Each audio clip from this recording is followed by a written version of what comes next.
हमें कहानी की स्पेशल एपिसोड दिखा जाती है जहाँ पे मिर्ही बेचारा एनुअल इवेंट के बाद एम्पर के पास आया था। वो कहता है प्लीज मुझे अलाउ करें कि मैं आपके हेड की पोजीशन से रिजाइन कर दूं, मैं और बर्दाश्त नहीं कर सकता, क्योंकि वो पूरी रात जाके काम करता रहा था। तो एम्पर कहता है तुम्हारी इतनी हिम्मत के जो पोजीशन मैंने तुम्हें पर्सनली दी है तुम उससे पीछे हट जाओ। वो कहता है हाँ हाँ बिल्कुल, अगर आप मुझे जान से मार देंगे ना मैं मरने के लिए तैयार हूँ, लेकिन फिर भी मैं इस जॉब को कंटिन्यू नहीं करूंगा। तो एम्पर कहता है मैं तुम्हारी एनुअल सैलरी को डबल कर दूंगा बिना किसी टैक्स के। तो तब मिर्ही बेचारा वो तो पावर ऑफ मनी से हील हो गया था, तो बाकी सोचते हैं देखो इसने फिर से इसको जाने दिया।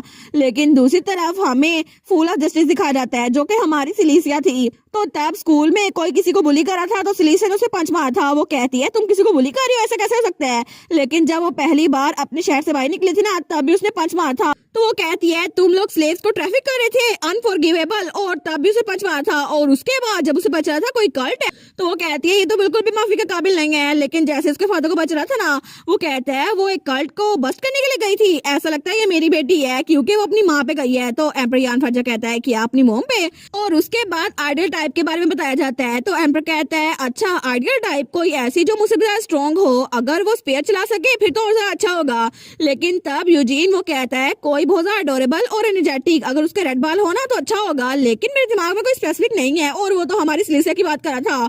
और जब सेट की बारी आती है उससे पूछा जाता है तुम्हारी आइडियल वुमन कौन है। वो कहता है छोड़ो हर बात को, मैं तो साशा से शादी करूंगा। तो तब उसका हेड कहता है योर हाइनेस फैजा में ये सब कुछ नहीं चलता। तो जब रायन से पूछा जाता है वो कहता है कम ऑन, आखिर सब कुछ जानने में क्या ही मजा, चलो हम लोग एक दूसरे को जानने में ज्यादा टाइम लेते हैं, उसके बाद कुछ सोचेंगे। और तब हमें सीजन 2 की शुरुआत दिखा जाती है जब हमारी हीरोइन उसको एम्प्रेस बना दिया गया था उसके बाद का टाइम। तो तब वो साल था ईयर 638 ऑफ एम्पीरियल कैलेंडर। तो वहाँ पे एम्पर और बाकी एड्स बैठे हुए थे। तो तब रॉयल फैमिली वो तो एक्सपीरियंस करी थी कुछ डिफिकल्टीज को। तो उनमें से कोई कहता है ऐसा कैसे हो सकता है कि हम लोग ऑफिशियल एम्प्रेस को सीक्रेट रखें, और वो था मिनिस्टर ऑफ जस्टिस विलियम। तो तब मिर्ही कहता है एम्प्रेस तो रिकॉग्नाइज हो गई है ताकि कंफ्यूजन को प्रिवेंट किया जा सके, लेकिन एम्पीरियल सिटीजन के सामने हम इनको डिस्क्लोज नहीं कर सकते, वो एम्पीरियल सिटीजन के सामने नहीं आ सकती। तो वो कहता है लेकिन अगर उनको पता नहीं चलेगा एम्प्रेस है कौन तो उनको पता कैसे चलेगा कि एम्प्रेस सच में एग्जिस्ट भी करती है। तो मिर्ही कहता है ये सारा मसला तो टेम्पल ने खड़ा किया था ना, और अगर वो ये ना करते तो ये सब कुछ होता ही ना। तो वो कहता है लेकिन वो बूढ़ा आदमी उसको तो खुद नहीं पता कि ये सब कुछ कैसे हो गया। आखिर हाई प्रीस्ट एम्पर की शादी किसी काउंट की बेटी से कैसे करवा सकते हैं, वो भी एम्पर की परमिशन के बिना। लेकिन उनको कम से कम फॉरेन कंट्रीज को तो एक्सप्लेन करना होगा ना। और वो लोग इसके बारे में बातें किए जा रहे थे और उसके अलावा बहुत सारे मसले पेश करे थे। लेकिन तभी एम्पर यान फैजा वो कहता है बस बहुत हो गया, और उसकी बात सुनकर सब लोग खामोश हो गए थे। तो एम्पर कहता है बाकी मसलों को छोड़ दो, बस मुझे ये बताओ मेरी मैरिज के बारे में तुम लोग को क्या लगता है। तो तब वहाँ पे रॉबर्ट बैठा था, मिनिस्टर ऑफ फाइनेंस। वो कहता है सबसे पहले हमें ये बताए कि आप सच में लेडी सिलीसिया को एम्प्रेस बनाना चाहते हैं। वो कहता है हाँ। तो एम्पर कहता है अभी के अभी उसे सारी की सारी रॉयल्टी के साथ ट्रीट करो, और हम लोग की तो पहली शादी हो गई है, ये डिफिकल्ट नहीं होगा। तो उनमें एक मिनिस्टर ऑफ इंस्पेक्शन था। वो कहता है लेकिन फिर भी ये सेरेमनी तो नहीं हुई, लेकिन अभी भी वो आपकी एम्प्रेस है क्योंकि उनके फादर के पास काउंट का टाइटल था, और इसी वजह से एम्पीरियल सिटीजन्स या बाकी के लोग की तरफ से हमें कोई अपोजिशन नहीं मिलेगी। लेकिन इसके अलावा कम से कम अगर आपको एम्प्रेस को लेकर आया ना तो कम से कम आपको वेडिंग तो करनी पड़ेगी ना, ये तो करना जरूरी है। लेकिन एम्पर वो खड़ा होता है, वो कहता है ये जरूरी नहीं है, मुझे नहीं लगता कि इसके अलावा कोई और मसला है, और अगर कोई मसला नहीं है तो मैं यहाँ चलता हूँ। वो कहते हैं क्या। तो तभी पीछे से कहते हैं और मैजेस्टिक में डुकर सही, इसके अलावा बहुत सारे एजेंडे हैं आपको कंफर्म करने होंगे, इसके अलावा इतनी सारी चीजें हैं। तो एम्पर मुड़ते हुए कहता है अगर ये सब कुछ है ना खुद कर लो। तो सारे के सारे वो डर गए थे, वो कहते हैं जी सर हम कर लेंगे। तो तब मिर्ही वो भी एम्पर के पीछे उठ जाता है और सारे के सारे एड्स को देखता है। वो सोचता है ठीक है एम्पर को तो कोई समझा नहीं सकता, लेकिन तब वो खुद एम्पर यान फैजा के पीछे जा रहा था। तो तब वो कहता है योर मैजेस्टी। तो एम्पर कहता है हाँ बोलो। वो कहता है अगर आप लेडी मैजिन, मेरा मतलब है हर मैजेस्टी को ट्रीट करने वाले हैं, उनको एम्प्रेस बनाने वाले हैं, तो क्या आपको वेडिंग नहीं करनी चाहिए। तो एम्पर कहता है जब टाइम आएगा मैं तुम्हें बता दूंगा, और इसके अलावा ऐसा नहीं है मैं उस लड़की को पसंद करता हूँ, इसी वजह से वो एम्प्रेस बन पाई है। तो मिर्ही कहता है क्या। वो कहता है लेकिन इसी वजह से आपने एम्प्रेस चैम्बर की जगह उस जगह को ऑक्सिलरी पैलेस बना दिया है। तो एम्पर कहता है हाँ हो सकता है, और वैसे भी उस लड़की और मेरे दरमियान जो डिस्टेंस है ना वो बिल्कुल ठीक है। तो वो कहता है अच्छा, लेकिन मिरी बिल्कुल खामोश था। तो तब मिरी को सोचता और कहता है, लेकिन योर मैजेस्टी एम्प्रेस तो अभी ऑक्सिलरी पैलेस में नहीं है। तो एम्पर कहता है कि आप फिर से? वो कहता है जी जी, इस बार इस महीने में 6वीं बार वो फिर से भाग चुकी हैं। तो वो कहता है कि हम फिर से सिक्योरिटी को ऑर्गेनाइज करें और उनको ढूंढने के लिए भेजें। तो एम्पर कहता है नहीं, काफी है, मैंने उसके साथ एक ट्रस्टवर्दी पर्सन भेजा हुआ है। और उसी वक्त हमें ऑक्सिलरी पैलेस दिखा जाता है जो कि एम्पीरियल कैपिटल के अंदर था। और तब वहां पे सच फटा हुआ था। वो कहता है वो आदमी नहीं, मेरा मतलब है वो इंडिविजुअल, क्या सच में साशा वो फैजा एम्पायर की एम्प्रेस है? तो तब वहाँ पे हमारी हीरोइन का फादर बैठा हुआ था। वो कहता है मुझे असल में वजह तो नहीं पता, लेकिन ऐसा लगता है कि मेरी बेटी वो एम्प्रेस बन चुकी है। तो सच कहता है लेकिन उनके फादर यानी कि आप काउंट मेजन, एक तरह से आपको कमांडर इन चीफ बना दिया गया है। वो कहता है हाँ ऐसा हो तो गया है, लेकिन तभी उसे याद आता है वो कमांडर ऑफ चीफ बना कैसे था। तो तब एम्पर ने कहा था इस बार आप भाग तो नहीं जाएंगे ना फादर इन लॉ? तो तब हमारी सिलिसा का डैड कहता है कि मैजेस्टी बहुत देर हो गई है, मुझे लगता है मुझे वापस जाना चाहिए अपने घर में। तो तब एम्पर गुस्से से कहता है इस बार आप फिर से भाग तो नहीं जाएंगे है ना? और वो तो बड़ा डरावना था। तो सिलिसा का डैड कहता है हाँ हाँ, ऐसा लगता है कि मैं कमांडर ऑफ चीफ बन गया हूँ। लेकिन शायद सोचता है आखिर फैजा रॉयल फैमिली कैसे ऑपरेट करती है, ऐसा लगता है ये तो बिल्कुल भी ऐसा नहीं करना चाहते। लेकिन तब सिलिसिया का फादर कहता है लेकिन मुझे आप ये तो बताएं कि आखिर आपका मेरी बेटी के साथ क्या काम? वो कहता है मैं भी आपसे यही पूछना चाहता था। असल में हमारे एम्पायर में एक पावर है जिसको मैर कहते हैं। और तब उसको सब कुछ बता देता है। तो सिलिसिया का डैड कहता है अच्छा, तो आपका मैर जब भी मेरी बेटी के साथ होता है सिलिसिया के साथ, तो तब वो काम डाउन हो जाता है ना? तो हमारा साथ कहता है हाँ बिल्कुल, क्योंकि हमारी पूरी हिस्ट्री में पहली बार ये हुआ है। क्या आपको पता है इसका क्या मतलब हो सकता है? तो तब उसका फादर सोचता है ऑफ कोर्स मैं इजीली गैस कर सकता हूँ इसकी रीजन क्या होगी, क्योंकि मेरी बेटी वो बिल्कुल अपनी मॉम पे गई है। लेकिन उसके सामने कहता है वेल सिलिसिया ने बचपन से बहुत ज्यादा ट्रेनिंग ली है ना, तो शायद इसी वजह से।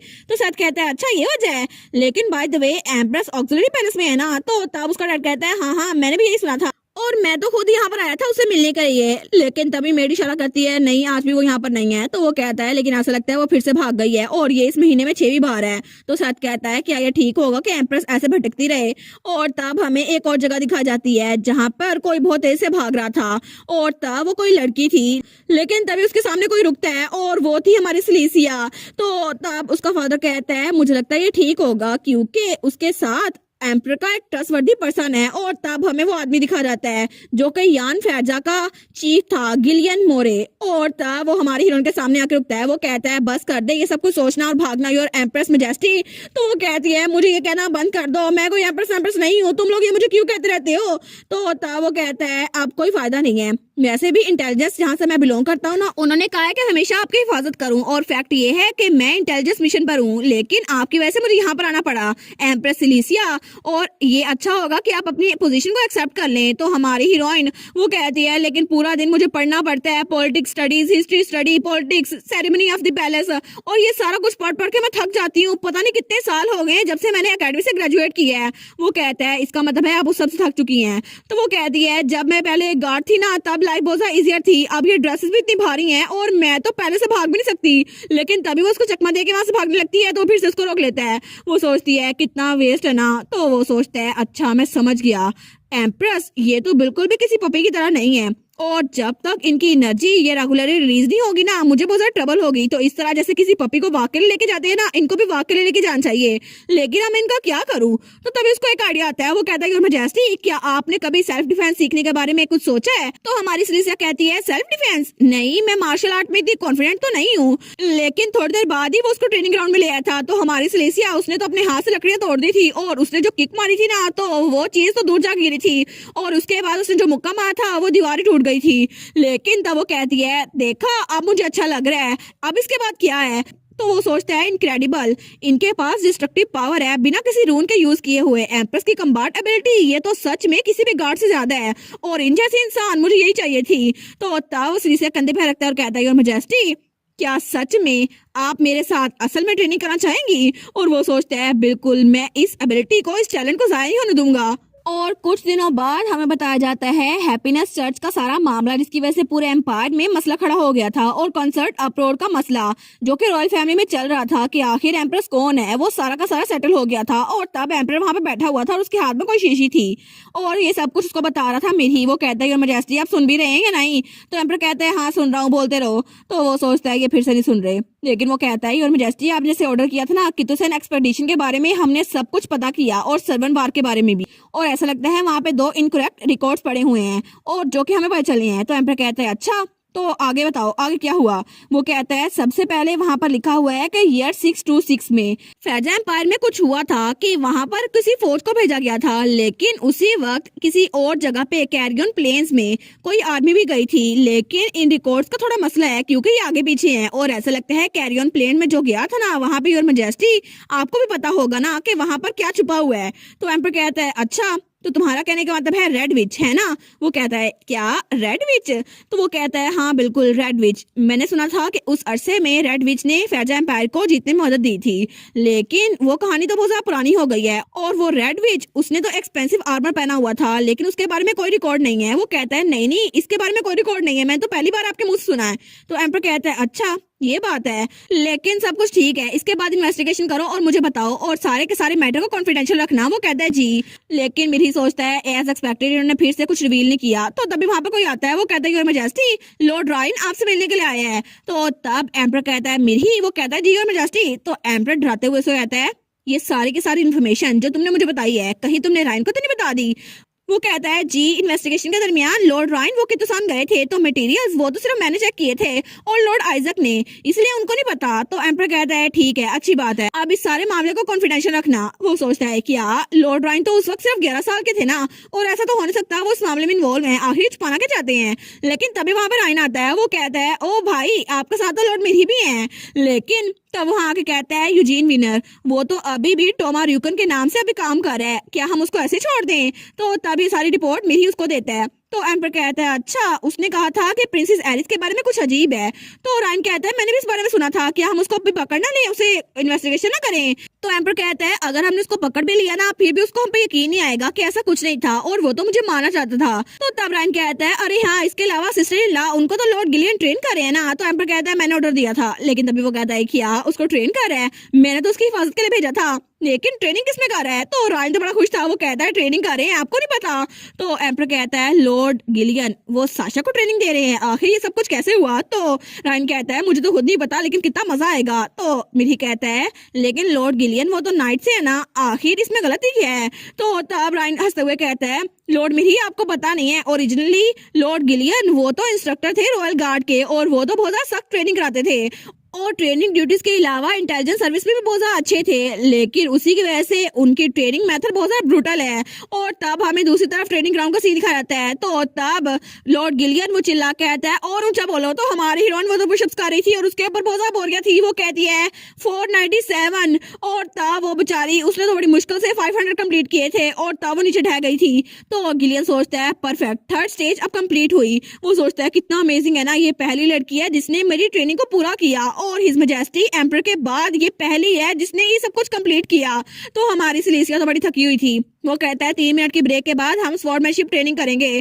तो हमारी उन कहती है मास्टर क्या मैं घर नहीं जा सकती, क्या मुझे स्टडी नहीं करनी चाहिए। तो वो कहता है नहीं तुम नहीं कर सकती, अब 3 मिनट हो गए, खड़ी हो जाओ अपनी स्वॉर्ड पकड़ो। वो कहती है अच्छा ठीक है और वहाँ पे बाकी सारे गार्ड भी खड़े हुए थे। तो तब वहाँ पे गार्ड कहती है ये लोग तो सुबह से ट्रेनिंग किए जा रहे हैं, लॉर्ड गिलियन तो बहुत ज्यादा हार्श है। तो दूसरा गार्ड कहता है नहीं नहीं ये सब कुछ लॉर्ड गिलियन इन्हीं के लिए कर रहे हैं, हर मैजेस्टी वो ट्रेनिंग में बहुत ज्यादा अमेजिंग है ना शायद इसीलिए। और तब हमारी सिलेसिया उसने तलवार पकड़ी हुई थी और उसको चला रही थी, लेकिन तभी लॉर्ड गिलियन कहता है बस बहुत हो गया अब रुक जाओ। वो कहती है अच्छा, लेकिन तभी वो उसको इर्द गिर्द से देखते हैं। वो कहता है नहीं ये कंपोजर ठीक नहीं लग रहा और तब वो एक डंडा उठाता है। वो कहता है मुझे लगता है कि आपके लिए तलवार ठीक रहेगी, मुझे लगता है कि स्पेयर्स आपके साथ ज्यादा अच्छी रहती हैं। और तब वो स्पेयर हमारी साशा को देता है। वो कहती है स्पेयर मैंने कभी इसको पकड़ा तो नहीं।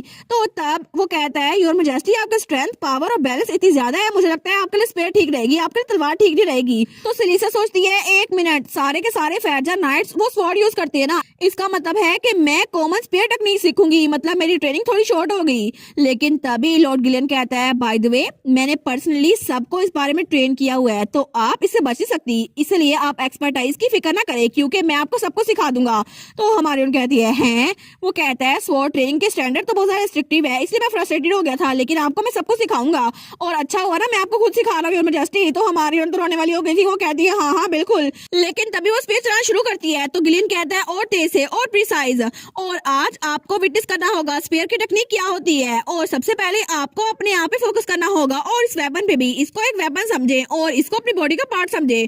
तो सारे के सारे गार्ड्स उन्होंने पॉपकॉर्न उठा लिए थे, वो तो पूरा तमाशा देख रहे थे, लेकिन हमारी हीरोइन तो बहुत ज्यादा ट्रेनिंग की जा रही थी। वो सोचती है मैं रुकना चाहती हूँ, आखिर मुझे कितनी बार ये सब कुछ रिपीट करना होगा, लेकिन उसने कहा है मुझे स्पेयर की टिप पे फोकस करना होगा, तो मैं इस पे फोकस करूंगी और अपने स्पेयर के शाफ्ट को और तेज करूंगी और इसको अपनी बॉडी का पार्ट समझूंगी। लेकिन तभी उस स्पेयर के अंदर उसकी एनर्जी गैदर हो रही थी और तब वो स्पेयर वो भी चमकने लगता है। वो चिल्ला कहती है मुझे घर वापस जाने दो, लेकिन तभी उस स्पेयर की वजह से छत में बिल्कुल होल हो जाता है और वो छत वो तो बिल्कुल टूट चुकी थी। तो हमारी हीरोइन उसके हाथ में जो स्पेयर था वो चमक रहा था और उसके साथ हमारी हीरोइन भी चमक रही थी और वो गोल्डन लाइट थी। वो सोचती है मैं फील कर सकती हूँ कि ये वेपन ये मेरी बॉडी के साथ रेजोनेट हो गया है और ऐसा लगता है ये एनर्जी ये पहले से बिल्कुल डिफरेंट है और ये सेंसेशन मैंने पहले कभी फील नहीं की। तो तब वो कहती है मास्टर क्या ये सच में अल्टीमेट स्पेयर टेक्निक है, क्या मैं इसमें कामयाब हो गई? तो तब लॉर्ड गिलियन वो कहता है हैं ये क्या चीज है? वो उसके पास आके कहता है ये लाइट है कैसी? तो हमारी कहती है क्या आपको खुद नहीं पता? तो तब दूसरी तरफ हमें वही घोड़ा दिखा जाता है जो कि हमारी सिलिसिया का था। तो तभी उसको भी वो एनर्जी फील होती है और वो एम्पीरियल कैपिटल के स्टेबल में था। वो सोचता है लगता है उसने अपनी पावर को अनलीश कर लिया है और ये पावर जो कि बहुत लंबे अरसे से बिल्कुल गायब हो चुकी थी, क्या ये वही पावर है जिसको ओरा कहा जाता है? लेकिन हमारी उन कहती है आखिर मैं इसको टर्न ऑफ कैसे करूं? तो उसका इंस्ट्रक्टर कहता है क्या मैं इसके ऊपर पानी डालूं? तो हमारी उन कहती है डाल के तो देख लें, क्या पता खत्म हो जाए। और इसी के साथ ये वाला पार्ट यहीं पर ख़त्म। तो आप लोग बताइएगा आप लोग को ये पार्ट कैसा लगा और वीडियो को लाइक और चैनल को सब्सक्राइब लाजमी कीजिएगा। बाकी वीडियोस का लिंक भी स्क्रीन पर नज़र आ रहा होगा तो काइंडली उनको भी चेकआउट कर ले। और thank you so much for watching my videos. Stay safe, bye bye.